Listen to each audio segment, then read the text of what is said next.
നെറ്റിയിൽ തൂവാലുകൊണ്ട് ഒരു കെട്ടും കെട്ടി അതിന്റെ മുകളിൽ മലയാള സിനിമയെ കയറ്റിവെച്ചു താഴെ വീഴാതെ വർഷങ്ങളോളം കൊണ്ടു നടന്ന അയാൾക്കിന്ന് 72 വയസ്സായെന്നോ. ഒരു ഗോഡ് ഫാദറിന്റെയും പിൻബലമില്ലാതെ 40-ലേറെ വർഷങ്ങൾ പിടിച്ചു നിൽക്കുക എന്ന് പറഞ്ഞാൽ അതത്ര ചില്ലറ കാര്യമൊന്നുമല്ല.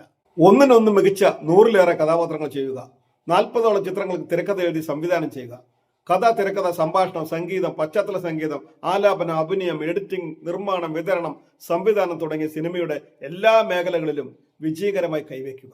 10-ാം വയസ്സിൽ കഥയും കവിതയും നാടകവുമായി സ്റ്റേജുകളെ പ്രണയിച്ച് നടന്ന 14-ാം വയസ്സിൽ മണിയൻപിള്ള അഥവാ മണിയൻപിള്ള എന്നൊരു സിനിമയ്ക്ക് പറ്റി തിരക്കഥ ഒരുക്കി സ്കൂൾ അധ്യാപകരെ അതിശയിപ്പിക്കുക. കോളേജ് പഠനത്തിന് ശേഷം സാർ മനസ്സ് മുഴുവൻ സിനിമയാണ്, സംവിധായകനാകുക എന്നതാണ് സ്വപ്നം.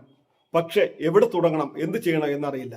മഹാകവി ONV കുറുപ്പിനോട് അയാൾ പറഞ്ഞപ്പോൾ അദ്ദേഹം പറഞ്ഞു, നിന്റെ ശരീരഘടനയും സ്വഭാവ സവിശേഷതയും കൊണ്ട് നീ ആരുടെയും അസിസ്റ്റന്റ് ഒന്നും ആകേണ്ട, അത് ശരിയാകില്ല എന്ന സാറിന്റെ ഉപദേശവും സ്വീകരിച്ച് ഒരാളുടെ പോലും അസിസ്റ്റന്റായി വർക്ക് ചെയ്യാതെ എഴുതി തയ്യാറാക്കി പൂർണ്ണമായ തിരക്കഥയുമായി ഒരു നിർമ്മാതാവിനെ സംഘടിപ്പിച്ചു.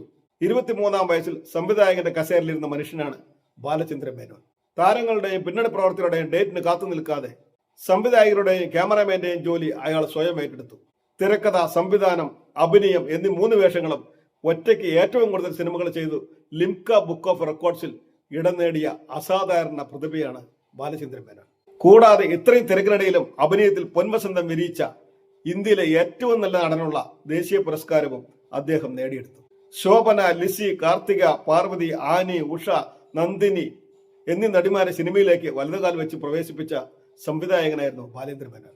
ഒരിക്കൽ 2009-ൽ പൃഥ്വിരാജ് സുകുമാരൻ തന്റെ ഷൂട്ട് കഴിഞ്ഞ് അല്പം മ്ലാനമായ മുഖത്തോടെ വീട്ടിലേക്ക് കയറി വന്നപ്പോൾ അമ്മ മല്ലിക ചോദിച്ചു, എന്തു പറ്റി നിനക്ക്? പൃഥ്വി പറഞ്ഞു, നമ്മുടെ മേനോൻ ചേട്ടൻ നില അതീവ ഗുരുതരമാണെന്ന്. അപ്പോൾ മല്ലിക പറഞ്ഞു, മോനെ, വേറെ ഒരാളുടെയും പിന്തുണയില്ലാതെ 23-ാം വയസ്സിൽ ഉത്രാടരാത്രി എന്ന സിനിമയുമായി സിനിമാ ഫീൽഡിലേക്ക് കടന്നു വന്ന അന്ന് മുതൽ അയാളെ എനിക്കറിയാം. അങ്ങേർ ജീവിതത്തിലേക്ക് തിരിച്ചു വരും, അതോർത്ത് നീ ആകുലപ്പെടേണ്ട. അങ്ങനെ ഒറ്റപ്പെടുത്തലുകൾക്കും എഴുതിത്തള്ളലുകൾക്കും ഒടുവിൽ അയാൾ തിരിച്ചു വന്നു. ആസ്പത്രി കിടക്കിൽ തന്നെ കാണാൻ വന്നവർ പറഞ്ഞു, ഇനി ഇയാൾക്ക് അഭിനയിക്കാനും സംവിധാനം ചെയ്യാനും കഴിയില്ല എന്ന്. അങ്ങനെ പറഞ്ഞവരെ ഞെട്ടിച്ചുകൊണ്ട് അയാൾ ഒരു പുതിയ പടം പ്രഖ്യാപിച്ചു.